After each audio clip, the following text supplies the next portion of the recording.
제일 늙은 나라? 일본이지 뭐. 네, 맞습니다. 인구가 좀 되는 나라 중에 지금 제일 늙은 나라는 일본이에요. 근데 제가 오늘 잴 건 늙은 정도가 아니라 노화 속도입니다. 얼마나 늙었냐가 아니라 얼마나 빠른 속도로 늙고 있냐. 그 속도로 줄을 세웠더니 1위가 일본이 아니었습니다. 일본보다 빠른 나라가 3개나 있었습니다. 오늘은 세계에서 가장 빨리 늙고 있는 나라 순위에 대해 알아보시죠.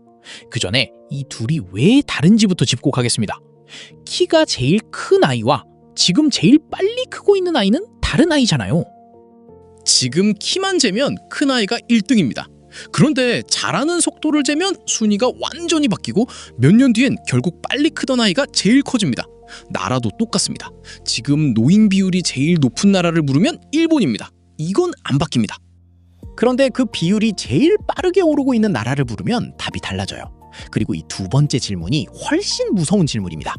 지금 순위가 아니라 앞으로의 순위를 알려주거든요. 그래서 오늘 볼 순위표는 노인이 몇 %냐를 세는 표가 아닙니다. 총 인구 대비 노인의 비율이 2배로 늘어나는데 몇 년이 걸렸느냐를 세는 표예요. 일본 정부가 매년 국회에 제출하는 공식 백서에 실려있는 표고요. 오늘 이걸 꼴찌부터 1위까지 한 칸씩 올라가 보겠습니다. 미리 말씀드리면 이 순위표에는 2차전이 따로 있습니다. 1차전 순위가 이미 충격적인데 2차전에서는 격차가 더 벌어집니다. 그게 왜 그런지, 그리고 그 끝에 뭐가 기다리고 있는지까지 오늘 다 보여드리겠습니다. 제가 이 순위표를 파보기로 한 계기가 좀 이상합니다. 보통은 한국 고령화 심각하다는 뉴스를 보고 시작하잖아요. 저는 반대였습니다. 유럽 통계를 뒤적이다가 이탈리아의 노인 비율이 24.7%라는 숫자를 봤어요. 한국보다 훨씬 높은데? 한국은 20.7%거든요. 4%포인트 차이면 인구로는 200만 명이 넘는 차이입니다. 그러니까 우리보다 노인이 많은 나라가 유럽에 수두룩합니다. 이탈리아, 포르투갈, 그리스, 핀란드, 유럽연합 평균이 22%예요. 평균이 우리보다 높습니다. 그런데 왜 매일 난리가 나는 건 우리 쪽일까? 유럽은 우리보다 늙었는데 왜 조용할까? 그 답이 바로 오늘 볼 순위표에 있었습니다. 늙은 정도가 아니라 노화 속도를 재는 순간 순위가 통째로 뒤집히더군요. 자, 그럼 이 노화 속도는 어떻게 재는지부터 보겠습니다. 속도를 잰다는 건 결국 이겁니다. 같은 거리를 누가 몇 초에 통과했나. 100m 달리기를 생각해보세요. 출발선도 100m 지점도 모든 선수한테 똑같으니까 기록표에는 오직 걸린 시간만 남습니다. 키가 크든 작든 어느 나라 선수든 상관없어요. 나라의 노화 속도도 똑같은 방식으로 잽니다. 출발선과 결승선을 모든 나라에 똑같이 그어놓고 몇 년이 걸렸는지만 세는 거예요. 그럼 그 선을 어디에 긋느냐? 65세 이상 인구가 전체 인구에서 차지하는 비율, 이게 기준입니다. 이 비율이 7%를 넘은 해가 출발선이고 딱 2배인 14%를 넘은 해가 결승선입니다. 쉽게 말하면 이런 겁니다. 국민 100명 중 노인이 7명이던 나라가 노인 14명인 나라가 되기까지 몇 년이 걸렸느냐. 노인이 차지하는 몫이 2배가 되는데 걸린 시간이에요. 이걸 인구학에서는 배가 연수라고 부릅니다. 배로 늘어나는데 걸린 연수라는 뜻인데 용어는 잊으셔도 됩니다. 100명 중 7명이 14명 되는데 몇 년? 이것만 기억하시면 됩니다. 그러니까 오늘 나오는 숫자들은 전부 이 시간입니다. 프랑스가 127년이라고 하면 프랑스에서 100명 중 노인이 7명이던 게 14명이 되기까지 127년이 걸렸다는 뜻이에요. 숫자가 작을수록 빠른 겁니다. 순위가 높은 거고요. 오늘 볼 순위표는 일본 내각부가 발간한 2025년판 고령사회백서에 실린 것입니다. 내각부는 우리로 치면 국무조정실쯤 되는 일본 정부기관이고요. 고령사회백서는 일본 정부가 매년 고령화 현황을 정리해 국회에 내는 공식 보고서입니다. 원자료는 유엔이 2년에서 3년에 한 번씩 갱신하는 세계 인구 전망, 그중 2024년판이고요. 다만 하나 짚어둘 게 있습니다. 이 표는 세계 200개 나라를 전부 줄 세운 게 아니라 주요국을 뽑아 비교한 표예요. 그래서 오늘은 여기에 대만을 하나 더 붙여서 보겠습니다. 대만은 백서표에 없어서 대만 내정부가 발표한 진입연도와 도달연도를 제가 직접 빼서 계산했습니다. 자, 그럼 이제 꼴찌부터 올라가 보겠습니다. 가장 느리게 늙는 나라부터 봅니다. 프랑스입니다. 127년 걸렸습니다. 무려 127년이요. 프랑스에서 노인 비율이 7%를 넘긴 게 19세기 중후반입니다. 우리로 치면 조선 후기 개항도 하기 전이에요. 그리고 14%에 도달한 건 두 번의 세계대전과 대공황을 다 겪고 난 뒤였습니다. 이 구간을 통과하는 동안 프랑스에서는 5세대가 지나갔어요. 그러니까 프랑스 사람들은 고령화를 사건으로 겪은 게 아닙니다. 날씨처럼 겪은 거죠. 태어나 보니 조금 늙어 있었고 죽을 때쯤 조금 더 늙어 있었을 뿐입니다. 그 다음은 스웨덴 85년입니다. 복지국가의 교과서로 불리는 나라죠. 그런데 그 교과서를 쓰는데 85년이 걸린 겁니다. 제도 하나 만들고 돌려보고 안 되면 고치고 또 돌려보고 그럴 시간이 있었어요. 스웨덴이 대단한 게 아니라 스웨덴에게는 시간이 있었던 겁니다. 미국은 72년입니다. 미국이 7%를 넘긴 건 제2차 세계대전이 한창이던 때고 14%에 도달한 건 스마트폰이 대중화된 뒤였습니다. 그 사이에 냉전이 시작됐다가 끝났어요. 영국 46년, 독일 40년, 유럽에서는 빠른 편이라는 나라들이 이 정도입니다. 40년이면 사람이 대학 졸업하고 정년 퇴직할 때까지의 시간이에요. 한 사람이 사회생활을 시작해서 끝낼 때까지 그 통째가 독일이 늙는 데 걸린 시간입니다. 여기까지가 순위표 아래쪽입니다. 40년 아래로는 뚝 끊깁니다. 자, 잘 보세요. 여기서부터 숫자가 갑자기 반토막이 납니다. 5위부터 갑니다. 대만 25년입니다. 대만은 1993년에 7%를 넘었고 2018년에 14%에 도달했습니다. 독일이 40년 걸린 구간을 대만은 25년에 통과한 거예요. 대만 정부는 이 시기 내내 저출산 대책을 쏟아부었지만 출생아 수는 계속 줄었습니다. 2016년에 20만 8천 명이던 신생아 수가 2024년에는 13만 4천 명대까지 내려앉았어요. 그동안 단 한 해도 늘지 않았습니다. 참고로 대만 인구가 2,300만 명대니까 우리보다 절반 조금 안 되는 규모인데 그 규모에서 이 정도로 줄고 있는 겁니다. 4위, 일본입니다. 24년, 세계가 일본은 도대체 왜 저러냐고 하던 그 기록입니다. 1970년에 7%를 넘었고 1994년에 14%를 넘었어요. 유럽이 한 세기를 들여 통과한 구간을 일본은 한 세대 만에 끝냈습니다. 고령화라는 단어가 국제뉴스의 고정 소재가 된 게 바로 이때부터입니다. 그때 전 세계가 일본을 보면서 저건 특이 케이스라고 했죠. 결과적으로 틀린 진단이었습니다. 3위 중국입니다. 23년 일본을 제쳤습니다. 이유는 다들 아시죠? 한자녀 정책입니다. 1980년부터 2015년까지 35년 동안 아이를 한 명만 낳게 했으니 그때 안 태어난 사람들이 지금 있어야 할 자리에 없는 겁니다. 인구는 한 번 비면 나중에 못 채웁니다. 그 결과가 얼마나 큰지 숫자로 보겠습니다. 중국 국가통계국이 2026년 5월에 발표한 인구 표본 조사에서 중국의 65세 이상 인구는 2억 2,309만 명, 전체 15.87%로 나왔습니다. 2억 2천만 명이면 대한민국 인구의 4배가 넘습니다. 그리고 이 조사에서 처음으로 65세 이상 인구가 14세 미만 어린이 인구를 넘어섰어요. 15.87% 대 15.25%. 중국이 어린이보다 노인이 많은 나라가 된 첫 해입니다. 2위 싱가포르입니다. 20년. 싱가포르는 좀 특이한 케이스입니다. 도시국가라 젊은 외국인 노동자를 대규모로 받아들여 분모를 키우는 전략을 쓰거든요. 그런데도 20년입니다. 이민으로 그렇게 방어를 했는데도 20년이라는 뜻이에요. 이건 시간을 버는 방법이지 되돌리는 방법이 아닙니다. 들어온 이민자도 결국 같이 늙거든요. 자, 그럼 1위입니다. 여기까지 오면서 순위표를 한번 훑어보세요. 프랑스 127년, 스웨덴 85년, 미국 72년, 영국 46년, 독일 40년, 그리고 대만 25년, 일본 24년, 중국 23년, 싱가포르 20년. 숫자가 계속 줄어들었죠. 이제 마지막 한 칸이 남았습니다. 두구두구두구. 1위는 바로 대한민국 18년입니다. 세계 1위. 이 표에 이름을 올린 그 어떤 나라보다도 빨랐습니다. 2000년에 7%를 넘었습니다. 그리고 14%에 도달한 게 2017년에서 2018년 사이예요. 자료마다 한 해씩 차이가 납니다. 우리 인구주택 총조사 기준으로 세면 2017년이라 17년이고 이 순위표가 쓰는 UN 인구 통계 기준으로 세면 2018년이라 18년입니다. 어느 쪽으로 세도 1위예요. 프랑스가 127년 걸린 구간을 우리는 김대중 정부에서 출발해 문재인 정부에서 도착했습니다. 대통령이 4번 바뀌는 동안 다 끝났습니다. 엄청난 겁니다. 127 나누기 18이면 대략 7분의 1이에요. 이걸 한 사람의 인생으로 옮겨보면 이렇습니다. 2000년에 35이던 직장인이 지금 61살입니다. 그분이 회사에 들어가 승진하고 아이를 키워 결혼시키는 동안 나라는 프랑스가 5세대에 걸쳐 겪은 변화를 통째로 겪은 겁니다. 그러니까 이건 통계표의 이야기가 아니라 지금 이 영상을 보고 계신 분들이 몸으로 통과한 시간이에요. 자, 그런데 여기서 이런 의문이 드실 겁니다. 저출산이야 유럽도 다 겪는 건데 왜 우리만 이렇게 빨랐냐? 핵심은 저출산 그 자체가 아닙니다. 떨어진 낙차예요. 자, 잘 보세요. 지금 65세가 되신 분들은 65년 전에 태어난 분들이잖아요.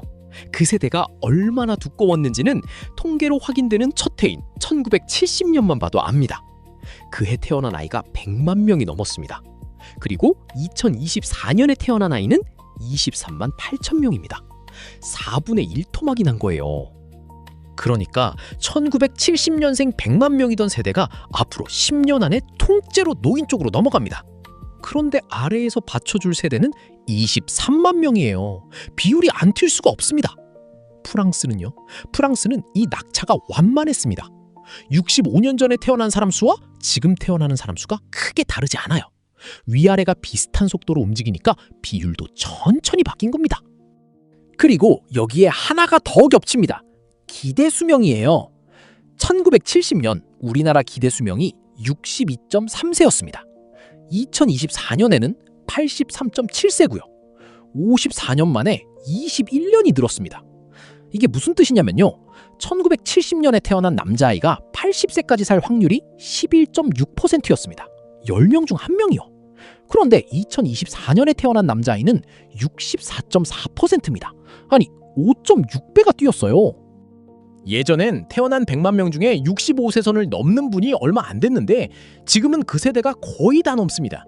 태어나는 아이는 급하게 줄고 오래 사시는 분은 급하게 늘었습니다. 유럽은 이 두 가지를 100년에 걸쳐 나눠서 겪었고 우리는 한 세대 안에 동시에 맞았습니다. 근데 여기서 하나 더 짚고 갈 게 있습니다. 이게 우리만의 이야기가 아니었어요. 압축 성장을 한 나라들이 전부 같은 걸 겪었습니다. 그래서 1위부터 5위까지가 전부 아시아입니다. 한국, 싱가포르, 중국, 일본, 대만. 유럽 국가는 한 곳도 못 들어왔습니다. 비율을 하나 쓰겠습니다. 다른 나라들은 계단으로 올라갔습니다. 프랑스는 127년 동안 한 칸씩, 미국은 72년 동안 한 칸씩. 올라가면서 난간도 달고 중간에 쉬는 층도 만들었어요. 그런데 아시아는 계단을 안 탔습니다. 고속 엘리베이터를 탔습니다. 같은 층에 도착하는데 도착해서 문이 열리면 아무것도 준비가 안 되어 있는 거죠. 이게 놀랍다고요? 진짜는 지금부터입니다. 방금 본 순위는 7%에서 14%까지, 그러니까 1차전 기록입니다. 그런데 고령화에는 2차전이 있어요. 14%에서 20%까지 가는 구간입니다. 이 구간에 도달한 사회를 흔히 초고령 사회라고 부르죠. 이 2차전 기록을 보면요. 영국이 50년, 프랑스가 40년 안팎, 미국이 15년 걸렸습니다. 그리고 세계에서 가장 빨랐던 게 일본인데요. 일본은 10년에서 13년 사이로 집계됩니다. 기준선을 20%로 보느냐 21%로 보느냐에 따라 달라지는데 어느 쪽이든 당시로선 세계 최고 기록이었어요. 한국은 7년 4개월 걸렸습니다. 주민등록 기준으로 2017년 8월에 14%를 넘었고 2024년 12월 23일에 20%를 넘었습니다. 날짜까지 특정이 되는 이유는 행정안전부가 주민등록 인구를 매일 집계하기 때문입니다. 그날 대한민국은 조용히 세계 신기록을 하나 세웠고 대부분의 사람은 그런 일이 있었는지도 몰랐습니다. 대만도 만만치 않습니다. 2018년에 14%였다가 2025년 말에 20.06%를 찍었어요. 7년입니다. 우리랑 거의 같습니다. 1차전에서는 우리보다 느렸는데 2차전에서 따라붙은 거예요. 정리하면 이렇습니다. 1차전 순위표에서 상위권이던 나라들이 2차전에서도 그대로 상위권이고 유럽과의 격차는 오히려 더 벌어졌습니다.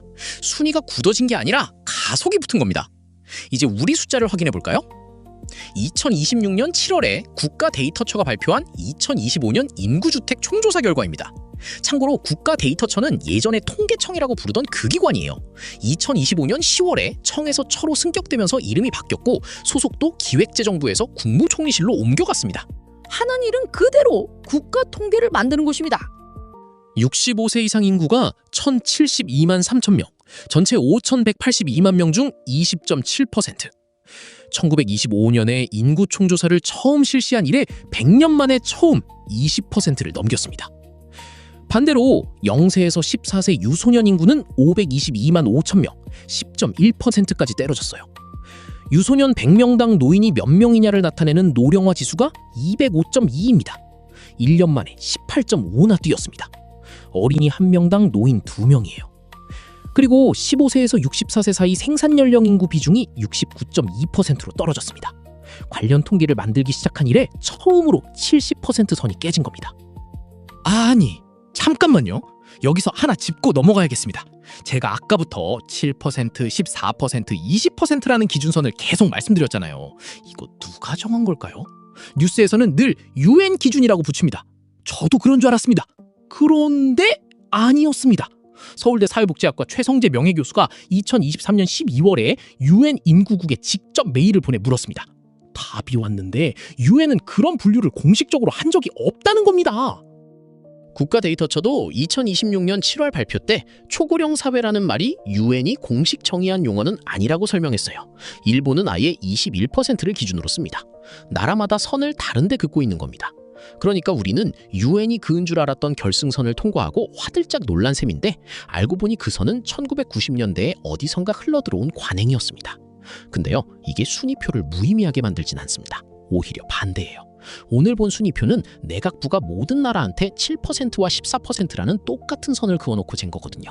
나라마다 다르게 쓰는 건 초고령 사회를 어디서부터로 볼 거냐 하는 자기네 정의고요. 결승선을 어디로 옮기든 모든 나라 걸 같이 옮기는 한 순위는 안 바뀝니다. 그리고 결승선을 옮긴다고 달리는 속도가 바뀌진 않습니다. 오히려 이 순위표에서 진짜 중요한 건 따로 있습니다. 등수가 아니라 그 등수를 받은 나라가 얼마나 부자냐입니다. 태국 이야기를 잠깐 하겠습니다. 태국도 아시아에서 손꼽히게 빨리 늙는 나라인데요. 태국 카시콘은행의 수석 이코노미스트가 이런 말을 했습니다. 태국은 부자가 되기도 전에 고령 사회에 도달해 버렸다고요. 대외경제정책연구원이 정리한 태국 고령화 보고서에 실린 발언입니다. 태국의 2021년 1인당 국내 총생산이 7,000달러였는데 일본이 비슷한 인구 구조였던 1994년에는 그 5배쯤 됐습니다. 같은 등수를 받아도 주머니에 돈을 가지고 늙는 것과 없이 늙는 것은 완전히 다른 이야기라는 뜻입니다. 자, 이제 시계를 앞으로 돌려보겠습니다. 지금까지 본 건 이미 벌어진 일의 순위표였고 이제부터는 앞으로 벌어질 일의 순위표입니다. 통계청 장래 인구 추계를 보면 한국의 고령 인구 비중은 2036년에 30%를 넘고 2050년에 40%를 넘고 2072년에 47.7%가 됩니다. 이 숫자들을 그냥 흘려보내지 마시고 한 번씩 장면으로 떠올려 보세요. 2036년 지하철 한 칸에 10명이 앉아있으면 그중 3명이 65세 이상입니다. 지금부터 10년 뒤에요. 초등학생 자녀를 둔 부모라면 그 아이가 대학 갈 무렵입니다. 2050년에는 10명 중 4명이 됩니다. 그리고 2072년에는 옆자리 사람과 나, 둘 중 하나가 노인입니다. 일본은 어떨까요? 일본 국립사회보장인구문제연구소 추계로 2070년 일본의 노인 비율은 38.7%입니다. 지금 세계에서 가장 늙은 나라인 일본이 50년 뒤에도 38.7%인데 한국은 47.7%예요. 9%포인트 차이로 한국이 위입니다. 그럼 순위가 언제 뒤집히느냐? 통계청이 2019년과 2021년에 내놓은 국제 비교 자료에서는 2045년경 한국의 고령 인구 비중이 일본을 넘어설 것으로 갔습니다. 2045년이면 지금부터 19년 뒤입니다. 지금 46세인 사람이 65세가 되는 해예요. 그러니까 지금 이 영상을 보고 계신 40대 시청자분들 상당수가 대한민국이 세계에서 가장 늙은 나라 1위가 되는 순간을 직접 목격하시게 됩니다. 가장 빨리 늙는 나라 1위에서 가장 늙은 나라 1위로 순위표를 갈아타는 셈이죠. 영상 앞에서 제가 키 큰 아이와 빨리 크는 아이 이야기를 했었죠. 지금은 일본이 제일 큽니다. 우리는 한참 아래고요. 그런데 잘하는 속도를 재보면 우리가 1등이었고 그래서 결국 우리가 제일 커집니다. 그게 2045년입니다. 속도 순위가 무서운 이유가 이거예요. 지금 순위가 아니라 다음 순위를 미리 알려주거든요. 자, 그럼 이게 우리 삶에서는 어떤 모습으로 나타날까요? 일하는 사람 몇 명이 아이와 노인 몇 명을 떠받치느냐, 이걸로 보면 확 와닿습니다. 2022년에는 일하는 사람 100명이 아이와 노인 40.6명을 떠받쳤습니다. 쉽게 말해 어른 2명 반이 한 사람을 나눠서 부양한 거예요. 셋으로 쪼개지니까 견딜만 했습니다. 그런데 2072년에는 이 숫자가 118.5명이 됩니다. 100명이 118.5명을 떠받쳐요. 떠받치는 사람보다 떠받쳐지는 사람이 더 많아지는 겁니다. 2명 반이 나눠들던 짐을 이제 한 사람이 혼자 듭니다. 그것도 조금 더 얹어서요. 그리고 이 118.5명 중에 아이는 14명뿐이고 나머지 104명이 노인입니다. 짐이 무거워지는 정도가 아니라 짐의 종류가 통째로 바뀌는 거예요. 아이는 15년쯤 키우면 일하는 쪽으로 넘어오지만 노인은 그 반대 방향으로 갑니다. 2022년 한국은 이 부담이 경제협력개발기구에서 가장 가벼운 나라였습니다. 경제협력개발기구는 주요 선진국들이 모인 국제기구고 나라끼리 통계를 같은 잣대로 비교할 때 기준이 되는 곳이에요. 거기서 가장 가벼웠던 나라가 2072년에는 가장 무거운 나라가 됩니다. 꼴찌에서 1등으로 50년 만에 뒤집히는 겁니다. 그럼 준비는 돼 있을까요? 아쉽지만 그 답도 이미 숫자로 나와 있습니다. 한국에서 66세가 넘은 분들 중에 소득이 빈곤선 아래인 분이 39.7%입니다. 여기서 빈곤선이라는 게 뭐냐면요, 우리나라 사람들을 소득 순으로 쭉 줄 세웠을 때 딱 가운데 있는 사람, 그 사람 소득의 절반입니다. 그 절반도 못 버시는 분이 노인 10분 중 4분이라는 뜻이에요. 이게 어느 정도냐면 경제협력개발기구 회원국 평균이 14.8%입니다.